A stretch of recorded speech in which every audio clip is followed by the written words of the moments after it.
माए नी माए मेरे गीतां दे नैना विच बिरहों दी रिड़क पवे। अद्धी अद्धी रातीं उठ रोन मोए मित्रां नूं, माए सानू नींद ना पवे। शिव कुमार बटालवी 23 जुलाई 1936 नूं लैंदे पंजाब दे जिला नारोवाल दी तहसील जफरवाल दे एक पिंड विच पैदा होए। तकसीम मगरों हिजरत करके बटाला जिला गुरदासपुर आबाद हो गए। शिव कुमार पंजाबी दे महान शायर सन। आप जी दी शायरी नूं वेखदियां होया आप नूं पंजाबी दा शैले ते जॉन किट्स भी कहा जाता है। शिव कुमार बटालवी आम लोकाई दे लफ्ज़ां नूं अपनी शायरी विच इस तरह वरतदे सन कि वह सीधी दिल ते जाके लगती सी। एहो वजह है कि शिव कुमार दी शायरी रोमांस दे नाल नाल दुख दर्द ते विछोड़े दे आल दुआले घुमती हुई नजर आती है। इसे कारण यह शायरी हर एक जी नूं अपनी शायरी जापती है। मैं कंडियाली थोर वे सजना उग्गी विच उजाड़ा, जा उड़दी बदलोटी कोई वर गई विच पहाड़ा। जाओ दीवा जेड़ा बलदा पीरां दी ट्वेरी ते, जा कोई कोयल कंठ जिदे दियां सूतियां जामन नाड़ा। मैं कंडियाली थोर वे सजना उग्गी विच कुराहे, ना किसे माली सिंजया मैनू ना कोई सिंजना चाहे। शिव कुमार दे प्यो दा नां पंडित कृष्ण गोपाल ते मां जी दा नां शांति देवी सी। बाप माल महकमे दा पटवारी सी, बाद विच कानून गो बन गया अते मां जी शांति देवी उन्हां दी आवाज बहुत सुरीली सी। एहो सुरीलापन बाद विच शिव कुमार दी आवाज विच भी आ गया। शिव कुमार ने मुढ़ली तालीम अपने आबाई पिंड चों हासिल की। 1953 विच शिव कुमार ने Salvation Army High School Batala विच 10वीं जमात दा इम्तिहान पास किया। उन्हां दे वालिद दी ख्वाहिश सी कि शिव पढ़ लिख के एक वड्डा इंसान बने, पर उन्हां नूं इस पारों उदों मायूसी हुई जदों शिव ने अगले 2 सालां तिकर बगैर किसी डिग्री लितियां 3 कॉलेज बदल लए। पहला Baring Union Christian College Batala विच FSC विच दाखला लिता ते इम्तिहान तो पहला ही कॉलेज छड़ दिता। फिर नाभे जाके सरकारी कॉलेज विच दाखला ले लिया, पर कुछ ही महीने बाद वापस मुड़ आया। उस तो बाद सिख नेशनल कॉलेज कादियान विच आर्ट्स विच दाखला ले लिता, पर इत्थे भी इम्तिहान नहीं सी दिता। साल बाद यह कॉलेज भी छड़ दिता। फिर जिला कांगड़ा दे एक school which overseer they course which दाखला ले लिया। शिव दे प्यो ने हिम्मत हार के अपने पुत्र नूं एक पटवारी लवा दिता, पर 1961 विच शिव ने इस जॉब तो इस्तीफा दे दिता।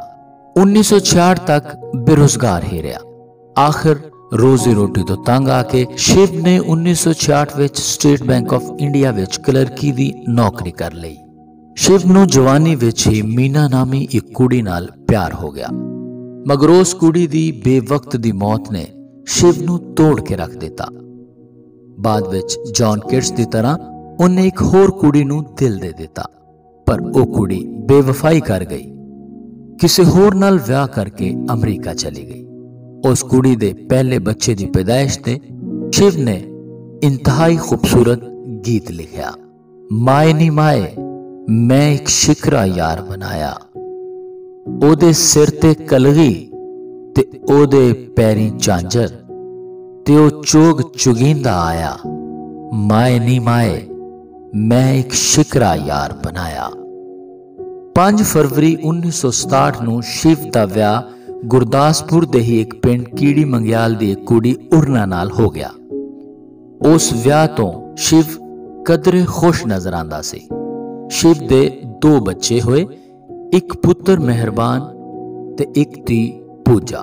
शिव अपने बच्चियां नूं बहुत ज्यादा प्यार करता सी। 1968 विच शिव ट्रांसफर होके चंडीगढ़ आ गया। चंडीगढ़ आके शिव ने अपनी मुलाजमत ते तवज्जो देना छड़ दी। हफ्ते विच 1 या 2 दिन ही मुलाजमत ते जांदा सी। शिव दियां मशहूर किताबां चों पीड़ा दा परागा, मैनू विदा करो, गजलां ते गीत, आरती, लाजवंती आटे दियां चिड़ियां, लूना दर्दमंदां दिया आही, मैं अते मैं, अलविदा, शिव कुमार संपूर्ण काओ संगरिया ते बिरहा तो सुल्तान जइयां किताबां शामिल ने। शिव ने एक नज़मिया ड्रामा लूना 1961 विच लिखिया सी, जिहदे ते उसनूं 1967 विच साहित्य अकादमी इनाम मिलिया। शिव ये इनाम हासिल करने वाला कम उम्र तरीन शायर सी। शिव दे कलाम नूं दुनिया दे मशहूर गुलकारां ने गाया है, जिन्हां विच जगजीत सिंह, पंकज उदास, सुरिंदर कौर, मोहिंदर कपूर, हंसराज, गुलाम अली, मेहदी हसन ते उस्ताद नुसरत फतेह अली खां शामिल ने। शिव कुमार कहा करदा सी कि मैनू PhD दी कोई लोड़ नहीं, एक दिन आवेगा कि लोग मेरे उत्ते PhD करया करनगे। शिव इश्क च नाकामियां ते तरक्की पसंदा दी बेजा तनकीद ते नाल नाल शराब दे बेपनाह इस्तेमाल कारण सख्त बीमार हो गया। बीवी ने चंडीगढ़ दे एक हस्पताल विच दाखिल करवा दिता, पर वह अखराजात बर्दाश्त ना कर सकी। शिव दी बीवी शिव नूं अपने मैके ले आई, जिथे वह 7 मई 1973 विच परी जवानी विच ही 36 सालां दी उम्र विच इस बेवफा दुनिया नूं अलविदा कह गया। शिव ते चला गया, लेकिन इंज लगदा है उन्होंने अपनी जवानी दी इस मौत का पहले ही पता चल गया सी। इसलिए शिव आख गया सी कि असां तां जोबन रुत्ते मरना, जोबन रुत्ते जो भी मरदा, फुल बने या तारा, जोबन रुत्ते आशिक मरदे या कोई कर्मा वाला, असां तां जोबन रुत्ते मरना, असां तां जोबन रुत्ते मरना।